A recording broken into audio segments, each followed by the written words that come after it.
What's going on, everybody? Welcome back to the Yankees Avenue Show on the Yankees Avenue YouTube channel. As usual, I'm Patrick Hennessy. That's Dan Rourke. Dan, how are we doing on this terrific Tuesday morning? Yeah, it's a terrific Tuesday. We're now 9 days away, Pat. Pitches and catches. I know it doesn't do like too much for you, right? Like once it happens, but still, it's a nice date that we can look forward to. And it's better to be here, bro. Better to be here. How you doing?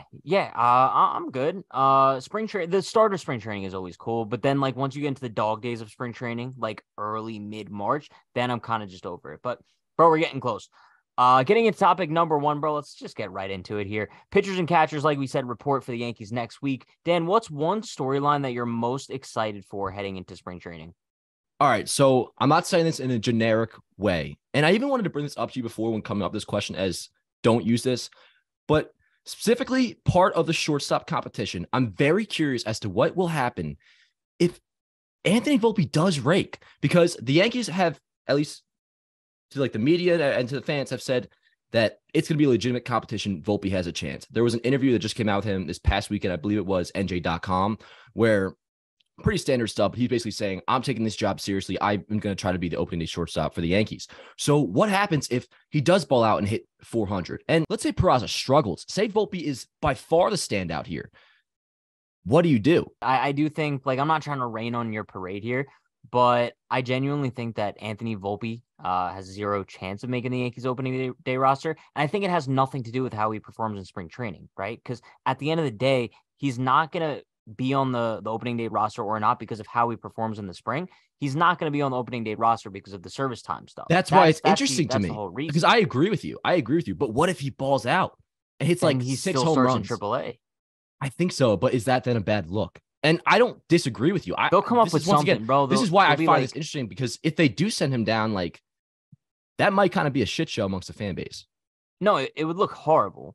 Like, we know that, but I don't think that the Yankees are necessarily afraid of taking some criticism from the fans for the first couple weeks of the season, right? Because especially if the team plays well, no one's going to be talking about Anthony Volpe like being in AAA. However, if he balls out in spring training and then they don't put him on the opening day roster and the Yankees are struggling through April, bro, that's going to be the biggest storyline, and fans are going to be disgusted. Because there's two ways you can look at it. I was going from the criticism aspect, yes. But there also is just the right thing to do because, my opinion, probably yours as well. If he is a clear option, don't you think they should go with him on opening day? Should they? Yes, but will they? No. I mean, service time is the only thing that they're looking at here. I'm with you. I just think it'll be interesting. What do you got? My biggest storyline, I mean, the shortstop one is probably the biggest, but just for the sake of being different, I guess I'll go with the left field battle. I guess at this point, it's kind of between Hicks and Oswaldo. I'm kind of intrigued to see if Hicks is the guy that they go with, because I feel like at this point, it makes the most sense. And also, bro, like, I hate to say it, I'm intrigued by Aaron Hicks this season. I really am. Me too. 2022 couldn't have gone any worse. And we know what Hicks is capable of. We haven't seen it in a couple of years now, but I wouldn't put it past him to like come back and have a bounce back season, bro. Granted, we might not ever see that same Hicks that we were expecting at some point, like 30-30 type of guy. But I think that if he could provide the Yankees with solid contributions in left field, especially up until the trade deadline when maybe they could get a Brian Reynolds, I think everyone will be very happy. So I think that left field battle, specifically Aaron Hicks and what he could do this spring, is my most intriguing storyline. Yeah, I think, well, first of all, I believe a bounce back year for Aaron Hicks is, can he just hit league average, which at stretches last year, he was. Now, if that is the case, I still don't think it's going to turn into a thing where like Hicks wows Yankee fans and the Yankee front office thinking like, all right, never mind. Like, this is our guy. We can stick with him. But dude, same thing I've been saying all along. This team's good enough to win AL East. So you have the opportunity, almost kind of, I don't want to say playing with house's money because it's like the wrong vibe to put out there. But until July 31st, you kind of are. So like, even if Hicks shits the bed, this team I still think is more than good enough to win the AL East. And that's been my standpoint about why I think, like, same for Oswaldo, like him going into left field. You can afford to see what these guys have for 60, 70 games. Yeah, and I will say, like, the expectations for Hicks are obviously a lot lower going into this season than this example I'm going to put out there, but it's kind of the same vibe for me as Joey Gallo going into last season, right? It's like, my expectations, at least for Gallo, were pretty high, but we knew that if he was really, really bad again, at least in the first half of the season, there's no way he was making it to the second half, and I feel the same way about Hicks going in this year. I'm hoping that he does good in the first half, but let's say like we're still looking at like really bad Aaron Hicks. I don't see him being on the team in the second half of the season. Moving on, topic number 2 here. Yankees GM Brian Cashman has confirmed reports that Luis Severino will not be allowed to pitch for the, I believe, Team Dominican Republic in the World Baseball Classic due to his injury history. Listen, bro, the World Baseball Classic is something I'm super excited for. However, I'm not completely distraught at the fact that I think Nestor is the only Yankee that's going to be playing now. He's going to be playing for Team USA. So what are your thoughts on like Sevy not playing?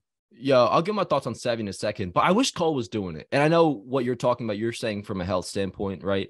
I Pitchers think is Cole, different. I think Cole, if there's one guy whose arm can handle it, it's him. Like he's in better shape than anybody, at least like arm wise, and his body's just very prepared to be able to pitch in WBC every 3 years if he wanted to. But with Savvy, I think it makes total sense. Like I'm surprised it even got this far, like that he would even think he could get onto the team because like there's no chance. I mean, you look at what happened last year, how cautious the Yankees were putting him on that 60-day IL, which was a very, very smart move. Can't emphasize it enough. Like he came back, and in my opinion, that was the best version of Luis Severino we've ever gotten. That's Sevy from like mid-September on, stuff-wise, at least. And Cashman said it best. You got to put the Yankees first, and he respects that Sevy wanted to do it. It would have been awesome to see him pitch, but like to throw championship competitive level innings in March, nah. So no brainer by Cashman.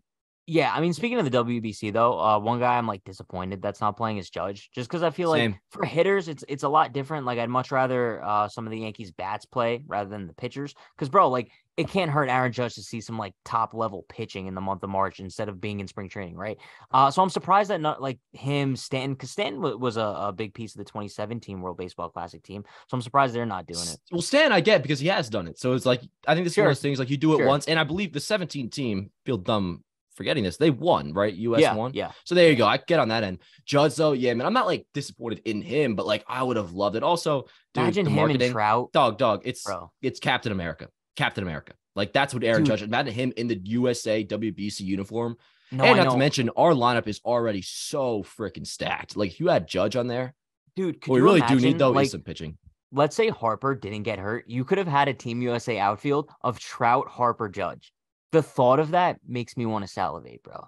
I know. The current team is still really nuts.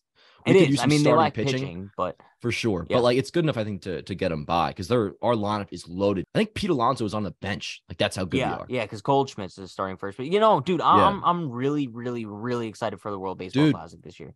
Me too. Yeah, and like me and my boys, like we all like watch Sunday football together. Like that's when we all kind of huddle up. We're probably planning on doing like the exact same thing for the WBC this year too. Like watch it like events, especially when you get towards like the championship rounds. I mean, like that was one of my probably more like memorable baseball watching experiences. That 17 WBC, dude, because that was the first time I really, really got into it. And I also remember this shit does get kind of intense. Like not just like the foreign countries care about it a lot, but like the US, bro, like it gets electric in there. It really, really does. Bro, and like it's going to be to show that Miami Stadium can be dope, by the way. Like a packed Miami 100%. Stadium, Marlins Stadium, like has the possibility of being electric. So just get him a good team. Yeah, shout out to Jeter, bro. Moving on. Topic number 3. Fine job, Pat. He did a fine job. Yeah, not go on. Moving on. Topic number 3 here. Our boy Michael King, he's expected to be healthy for spring training. However, he recently said on MLB Network Radio that the Astros aren't able to beat the Yankees when they are rolling. Dan, you want to roll the clip? There definitely are kryptonite. I would say that there are a ton of different things that can fall one side or the other, and I think that if we face the Astros when we were rolling in those May, June, July months, I think it's not even close. Like we were by far the best team in baseball.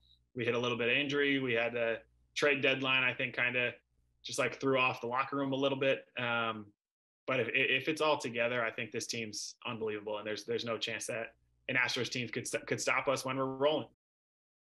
Listen. Before we get too in depth, I'm gonna give my instant thoughts, and I will say when I first heard this interview a couple days ago, my instant reaction was, "Yo, this is one of the most soft things I've ever heard coming from a Yankee." Now, I get the mentality like, oh, like we're still one of the best teams in baseball, but at some point, like you kind of have to look in the mirror and be like, saying that the Astros can't beat the Yankees when they're rolling is an insane thing to say, especially because I feel like, I mean, correct me if I'm wrong, but in 2022, when the Astros came into Yankee Stadium, the Yankees were hot as hell. And the Astros the Yankees were never the same after that series when the Astros came in. I believe that was the no-hitter, right?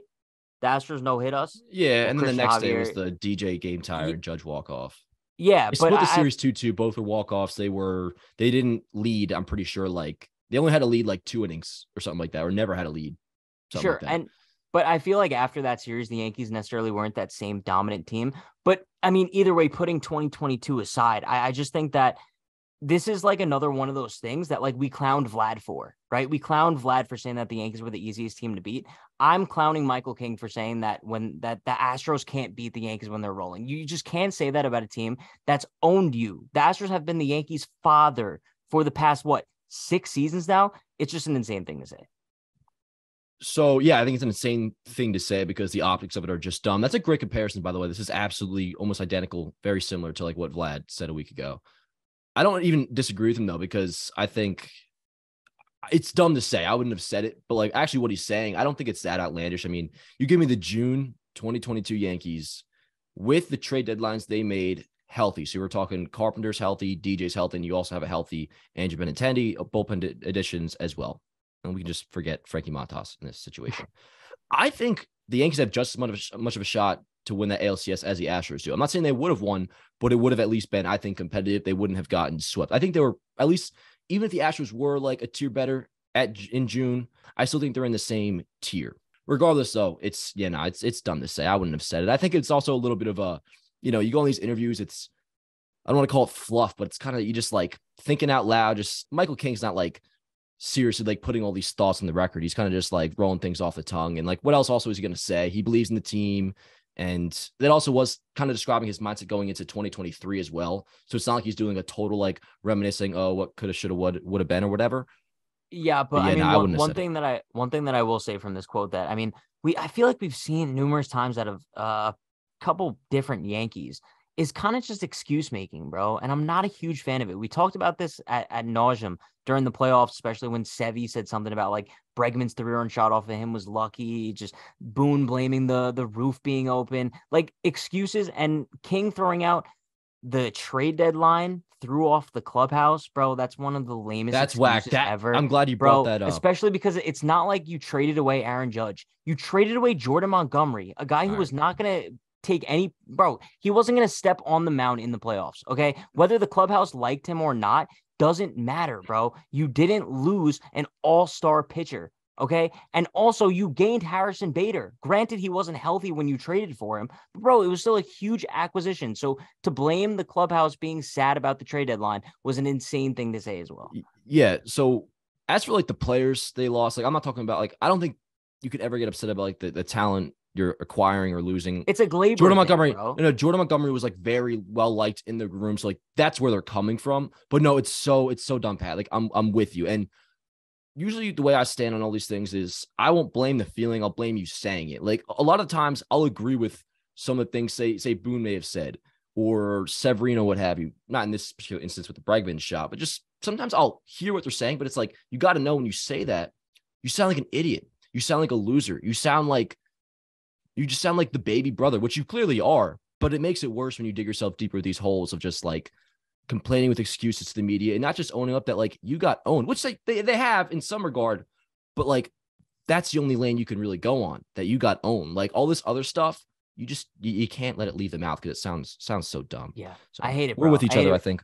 It would basically be the same scenarios. Like, let's say me and you work together, and then like one of us gets fired, and then the other person's performance just started slacking heavily, and then we go to the boss. We're like, yeah, I'm really upset about Dan leaving. Like, dude, like that can't. You always got to make these analogies, bro. You always got to make these analogies. They're good analogies. You know what though? No, they very much are. And one person I do want to put some blame on, which I think is the next topic, Brian Cashman. If there's one person whose quotes have bothered me about this and just the overall like postseason, well, I'm really giving you a transition here. The overall like postseason failures, his are the ones that do come off as the most like pathetic, because unlike say this random King interview on LB Network Radio or a little like press conference where Severino's kind of pissed off about the outcome of a game, Cashman kind of goes into these things thinking about what he's going to say. He's a GM of the Yankees. Like part of his job is to be an effective communicator. He kind of plans these things out. And he said some stupid shit about the Yankees playoff failures. And there's your transition, I guess, because question 4.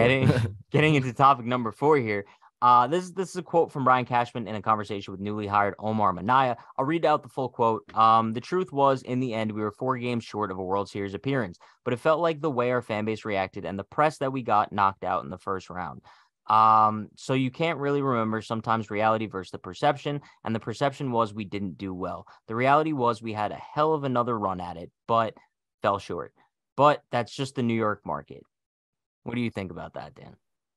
That's bad, dude. Like, you can't be saying these things. First of all, why is he talking like, yo, we didn't get bounced in the first round? Like, dog, you got bounced in the second round. Like, and I don't want to hear about the freaking wild card series, because if you were in that, But then that's bro, an embarrassment. Like, no, you might as well got bounced in the first round, right? Because you didn't even win a game in the second round. So hey, no, you're different than me. I like my 3 ALDS victories here. Bro. Give me a break. But you won one playoff series. You got bounced in 4 games against the Houston Astros, who have been, like we described, and we all know, your daddy for the last almost going on a decade now, it feels like.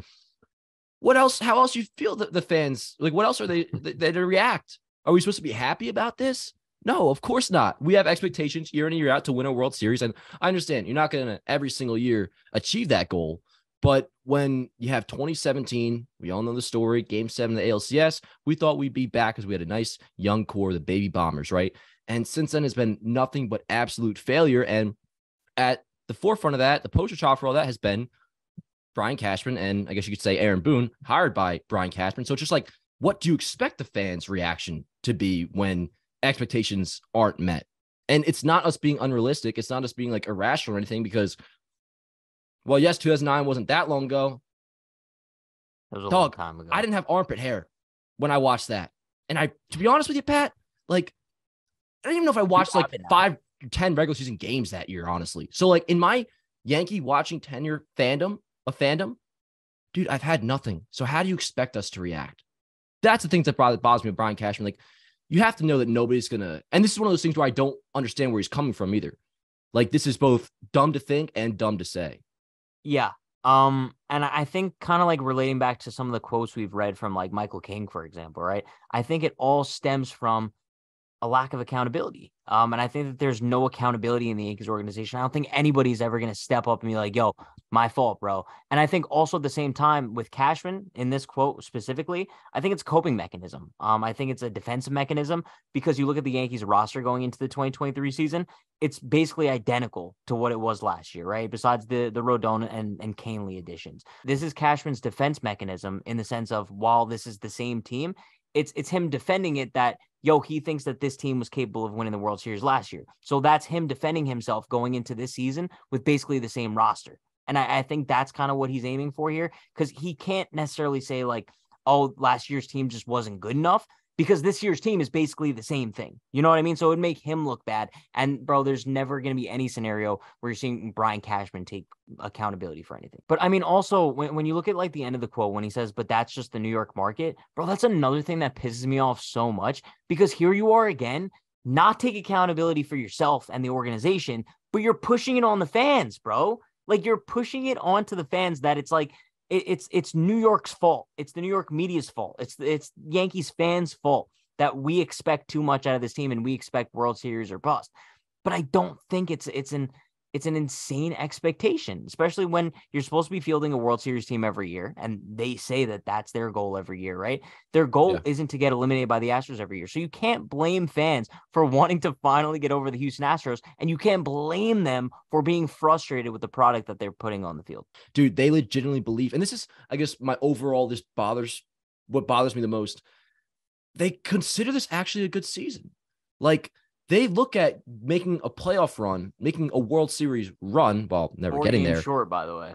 Yeah, as an actual, like, hey, we had a good kick at the can. And I'm not saying we're satisfied with that, but in a way, it kind of seems they're close. You know, like they're not losing. The GM of the Yankees isn't losing sleep over it as much as me in my little fucking bedroom here is when the Yankees don't win a World Series for the 12th straight year. You know what bothers me, man? It's like, even when you know, say Cashman truly believe like he hasn't fucked up and he's done the right thing, he's put the best roster that he possibly could put out there. Even if that's the case, when it doesn't work out and you pretty much like, you just got to own it, you know? Even if you're not in the wrong, sometimes you just got to own it for the way that it looks, so you don't come off as like that guy that's making excuses, right? So like, dude, for an organization that's all about like media training and like communication and being really good at it, they're not great at it, as we're seeing in this episode. There's a lot there, I know, but it's just a really tough situation. You know what? Every time I kind of come to terms with the fact that like this is kind of just who the Yankees are. Brian Cashman's going to be the GM for a long time to come. Aaron Boone's going to be the manager for a long time to come, even without any great results on paper. Then stuff like this comes out, and then it kind of like lights the fire underneath me again. Like, what are we doing? It feels like a cycle, bro. We go through the same cycle. It seems like every couple months, it's like which we I'm come to fully terms back with, in. this is what we have. And like, that's where I am right now with like guys like Aaron Hicks and Josh Donaldson. I'm coming to terms with, these are our guys and let's hope they do well. But bro, you might be talking to me a couple months from now and I might be enraged that these guys are on the roster because I'm trying to be as positive as I can until I can't anymore. And then you read quotes like this and it's so hard to stay positive. But yeah, let me finish up by also saying, like, don't confuse the way I'm talking about this with how I'm feeling going into the new season. I don't even really fully know where you stand on this. I'm like, you talk about like the cycle. I'm fully into that normal cycle, ready again. Like, yeah, dude, baseball season, bring it to me. I'm so ready for the new year. I'm bought into the 2023 Yankees, like you, dude. Like, now, I could see. Well, hey, I mean, until they prove me otherwise, like I'm gonna be an optimistic fan. Like that's how I always am. Like until they're actually bounced, I'll believe they can come back from a 3-0 deficit in ALCS. Like that's how I'll always be. So like this point, February 6th, pitchers to catchers in a week. Like, dude, I'm ready. Like I'm convinced this team can at least eventually be on a path to win the World Series if they make the right moves by the deadline. Don't get me wrong. I'm ready. I'm frustrated as hell, man, because the same thing's going to happen next year if we don't win the World Series, to where Cashman will come up with some excuse as to why we couldn't get past the Astros because Aaron Judge had a flu in Game 5 or some shit like that. You know what I'm saying? Like, no, there's always that's what's frustrating because, like, not that we're not ever going to win the World Series. It's just like, when we don't, the accountability is not going to be there. Yeah, 100%. But let's get into some fan questions, bro. It should be like rolling at the bottom, right? The Yankees Avenue Show at gmail.com. I believe that's the email. Send us questions. That's what we're going to be doing for topic number 5 on all of these fun episodes. First question is from Jason Minetti. He says, what do you think about the Yankees spring training hats? I think that they were just released today, actually. You could probably throw a picture up on the screen, but I kind of like them. First of all, I mean, as you guys might be able to tell from like my wardrobe, I'm a big fan of trucker hats. So I love the Yankees like going with like the trucker hat vibe for spring training, bro. It's nice and airy for the warm climate down in Florida. Also, I love the little patch on the side, the little like light blue, bro. Huge fan of light blue. Great color. And then the little palm tree. It's simple. It gets to the point. It says 23. I'm a big fan of it. Yeah, it's fine. Listen.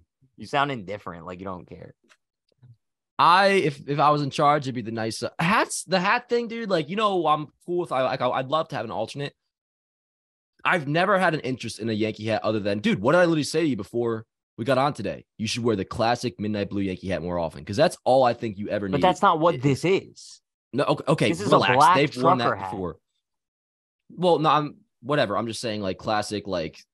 Forgive me for not understanding that wasn't midnight blue. It's very similar colors. But what I'm saying is, like, the hat, I'd be cool if it was just traditional Yankees, but spring training, it's nice. I personally, myself, if I were a hat person, I probably wouldn't wear it, but it's nice. I'm sure it's cool. I don't really like it. I don't really like the idea of a different hat. The jersey, though, dude, that got a dope-ass spring training jersey. I'm all for it. Just the hat, like. They do. They have, like, the nice navy blue ones. No, that's fine. That's nice. I like those. Yeah. That I'm saying I'm cool with is what my point is. I prefer they wear those in spring training rather than the pinstripes, to be honest with you. Well, they only wear the pinstripes now on they had the home opener, and then 2 years ago they started doing it on the every night Friday games or whatever, right? I think it's sick. Yeah. It's all right. This question is from Tim O'More. He says, thoughts on Beltran leaving Yes Network for the Mets front office. Dan, I'll let you go on this one. Good riddance, I guess. I mean, dude, I don't know why they hired him in the first place. Like, I'm not like, I don't think Beltran should be in the Hall of Fame. I'm not a huge Beltran guy really at all. Yeah, nah. I mean, dude. Astro stuff aside or because No. Astro stuff aside, he would be in. Yeah, 100%. But, dog, he was like the ringleader of the biggest institutionalized cheating scandal in baseball history. Yeah, but, bro, what about all of his other seasons, though? What about every other season that he played? You think that he was organizing? No, I mean, dude, I'm not denying that he was a Hall of Fame talent. Like I said, that aside, like it is the moral standpoint of it. Yeah, like I do factor that in. Like the fact that how could you think that was going to be okay? Like, it's not like he was some innocent young rookie. Like, Bregman, I could honestly get by. Like, if he has a Hall of Fame case, put that all aside. But for Beltran, and honestly Altuve too, because, you know, he was established at that point. Like, you had a voice in the room, very big voice in the room. Like, you could have stopped this, let alone with Beltran. He's the one that started it. So, yeah, nah, not a Beltran guy. And I thought he was ass in the booth. That's the question's about, right? He just wasn't good. Yeah. He wasn't good. Like, he just was boring. He would say the most obvious shit in the world. Like, the amount of times, bro, where he would say something and be like, man, they might as well put Dan Rourke in the booth because I could say that generic ass shit too. You know? Like, what the hell? And, to be fair, they moved to the studio and he was a little bit better, but he's kind of just like a bland dude, which I also wonder, like, how much he would really play in well, it's probably dumb to wonder because players always love them. But, like, as a manager, like, at least his media personality to me doesn't seem like it would play well as a manager, but obviously there are different things. What do you think? Yeah. I mean, I'm kind of indifferent. Like, it doesn't really matter to me. He was going to be in the studio. He wasn't even going to be in the booth for the season. Like, I don't really care what they do in the studio, to be honest with you. So, I guess that's good for him, bro. Like, listen, I'm looking at it from Beltran's perspective. Maybe he wanted to get into broadcasting. Clearly that didn't work out. So bang, now he's in the Mets front office. No. This makes sense for him, Beltran 100% because, like, his whole goal was he wants to be a manager again for sure. Yeah. So, like, this is his first step back. Like, that was definitely just his only option last year was broadcasting. So, like, go with the Yankees, kind of get your feet back in the water a little bit, like A-Rod too. Like, that's the same path he would have had to take if he wanted to end up managing, you know, just to like replenish your image a little bit. Shout out A-Rod, my boy. You know, I can't even message him no more. I hit him up. I was like, yo, I'm sorry, man. I didn't come off that way. Well, not in that pathetic of a way, but yes, I did hit him up. And I was like, yo, dog, like, I love you. I'm just. Was it like this user is not able to receive messages? That's where I'm getting at. Yep. Can you believe that? The follow, but I still love him to death. And also, little announcement. I want to do like a documentary for like a while, right? Because ultimately, it's like I love baseball documentaries. That's like one of my favorite loves is the idea of like, because I like movies, like cinema, and I love baseball. So I want to come out with my own like documentary, right? And it's gonna be on A-Rod, like, because I honestly like if there's one area where I truly consider myself like an expert at, it's his career. So like I want to do a full ass like documentary, probably like 30-45 minutes, November 2023. I like that. And then like that, Dan. A-Rod will watch you be like, yo, this is so fucking dope. This Dan kid must be really sick. Oh, I remember him. Maybe he's not a bad guy after all, you know? Yeah. So, I will say, that's where I'm at with A-Rod.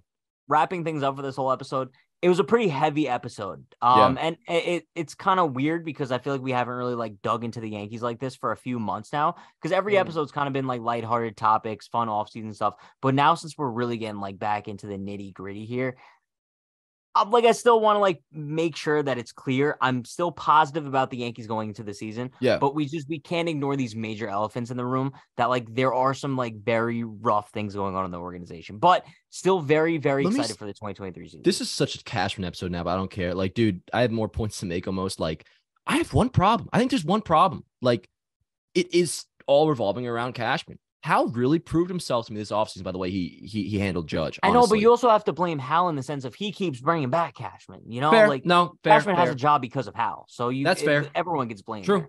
There. No, that definitely is a good point. So yeah, I guess that changed my mind a little bit. But still, ultimately, I think like, you know, and it's a big problem with multiple people. Like if you want to blame the analytics, which I don't necessarily do, but like the overconsumption of analytics, if you will, like that all starts with Brian Cashman because he hires the people. He decides like what's important, what's not. They have leaned a lot more into, as we know, analytics than just natural scouting in recent years. Just, I won't get back into the whole thing, but just like it all does start with Cashman. And I'm kind of like turning that into how I feel about like my current opinion on the Yankees front office revolving around Cashman being like the sole reason why it's such a shit show, Pat. You know, good episode, bro. Did I make sense this episode? I feel like I threw so many thoughts out there. Listen, you guys could let us know in the comments, but I think me and you made great, sophisticated, analytical points today. Yeah, really dude. Somebody last episode was like, there's a lot of suspicious cuts in this episode. I'm like, yeah, bro, because I fucking repeat myself 24/7. I just get rid of all the fluff. Otherwise, it'd be like 40 minutes. Which, speaking of, this is probably going to be God knows how long. So, good episode. Where can they find you on socials, Pat? On Twitter. At Unhinged Patrick, on TikTok, at Unhinged Patrick, then Instagram's at True Hennessy. Dude, please just get rid of I love True Hennessy, dude. Legendary. I know, but it's time bro. To move it's on, so man. hard to part time to move on. I feel that. But subscribe here on YouTube, the Yankees Avenue, the Yankees Ave Show Clips channel as well. Dan Rourke on Twitter, which I'll be back in like 3 days. I think Thursday I'm banned now. So we're Dan Rourke on Twitter, on Instagram as well. We'll see you guys next time. Let's go Yankees. Her body's going like September. She burns through the night like an ember.